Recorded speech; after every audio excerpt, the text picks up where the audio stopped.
नमस्कार, मैं डॉक्टर जीवन लाल आपको पिछली कड़ियों में बताता आया हूँ कि आभा मंडल को हम साफ कैसे कर सकते हैं। आभा मंडल हमारे लिए साफ, विस्तृत और सुरक्षित रहना क्यों ज़रूरी है।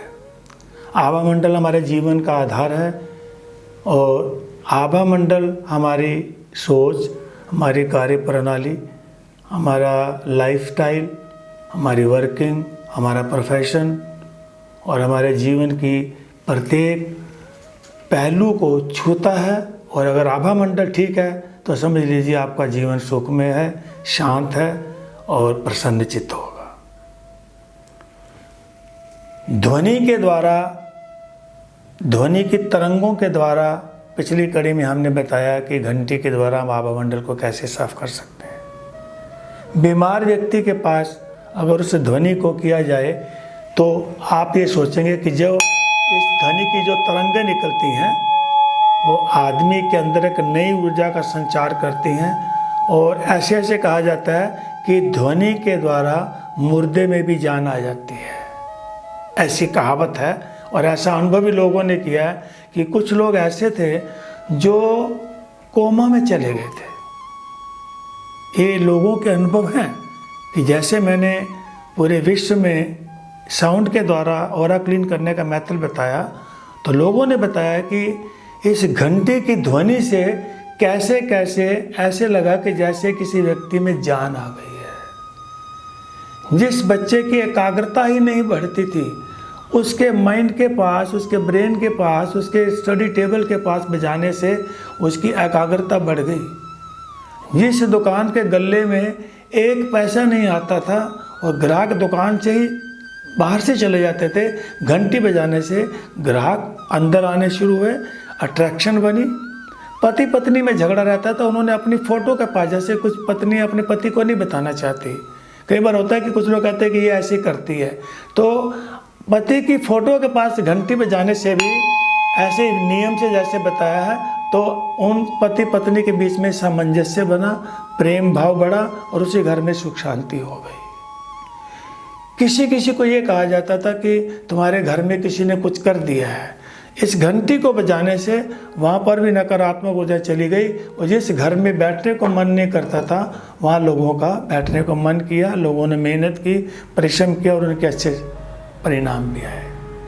अब उसी कड़ी में हम आगे बढ़ रहे हैं। ये तो था इंस्ट्रूमेंट के साथ। अब हम, अगर हमारे पास इंस्ट्रूमेंट ना हो तो हम अपने श्वास के द्वारा भी अपने आभा मंडल को साफ कर सकते हैं। आभा मंडल श्वास लेने और छोड़ने के बीच में एक बहुत अच्छी क्रिया है। कैसे? जैसे हम बैठे बैठे, श्वास तो हमारी ब्रीदिंग नेचुरल नहीं है ना, हमें किसी ने ब्रीदिंग लेनी सिखाई नहीं। अगर हम ब्रीदिंग प्रॉपर करें तो बीमारियों से मुक्त रहें, हमारे अंदर स्ट्रेस आए नहीं। लेकिन वो सकारात्मक ऊर्जा कैसे आएगी? प्रॉपर ब्रीदिंग से। जब भी आप अकेले बैठें, आपको लगे कि आज मेरे को बड़ी परेशानी है या आपको बहुत क्रोध आ रहा है, तो तुरंत से अपना ध्यान अपनी श्वास पर लगाएं, एक ब्रीदिंग मेडिटेशन करें। सिंपल टेक्निक है मेडिटेशन की। लंबा और गहरा श्वास लें। कैसे लेंगे? श्वास लेना नाक के द्वारा है, छोड़ना मुंह के द्वारा है। लेना 100 की स्पीड से है, छोड़ना 0 की स्पीड से है। कैसे?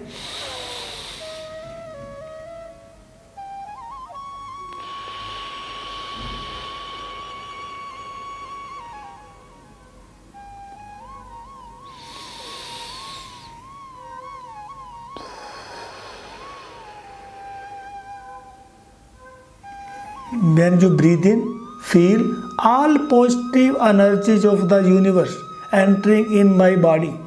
जब आप श्वास लें तो ये कल्पना करें कि संसार की सभी सकारात्मक ऊर्जाएं श्वास के द्वारा मेरे शरीर के अंदर जा रही हैं और मेरे आभा मंडल को साफ कर रही हैं, मेरे चक्रास को एक्टिवेट कर रही हैं, मेरे चक्रा को सही दिशा दे रही हैं। चक्रास की हम डिटेल आपको बाद में बताएंगे।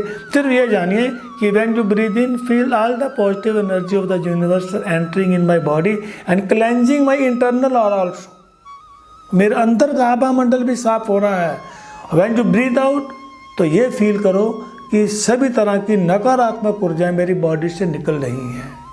ये भी फील कर सकते हैं कि जब आप ब्रीद इन कर रहे हैं तो गुलाबी रंग की एक एनर्जी श्वास के द्वारा आपके शरीर में प्रवेश कर रही है और सारी पॉजिटिविटी ले जा रही है।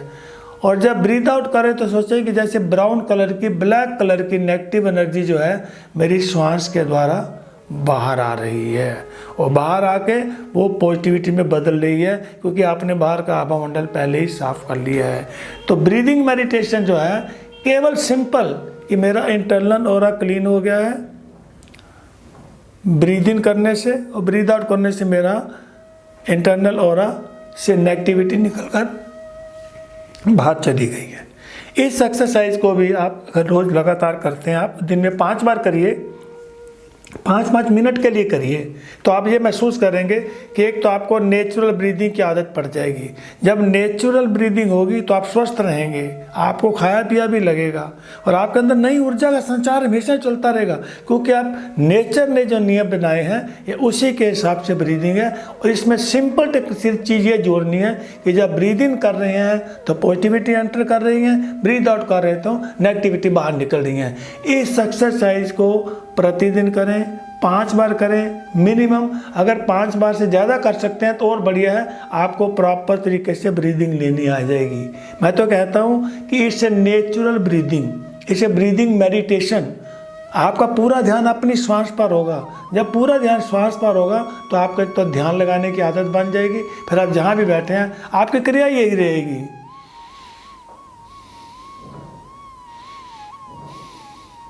देखो जो छोटा बच्चा होता है वो प्रॉपर से ब्रीद इन करता है, जो न्यूली बॉर्न बेबी होते हैं उनके ब्रीदिंग को ध्यान से देखिए, वो ब्रीदिंग मेडिटेशन ही करते हैं, उन्हें सिखाई नहीं जाती।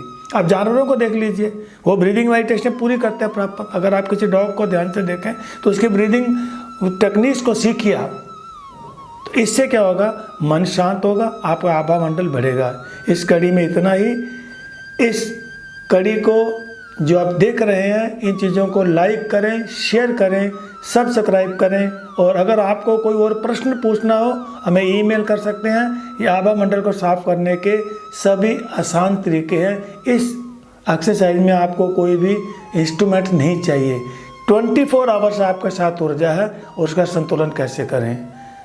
नमस्कार, स्वस्थ रहें, संतुलित रहें, सुरक्षित रहें।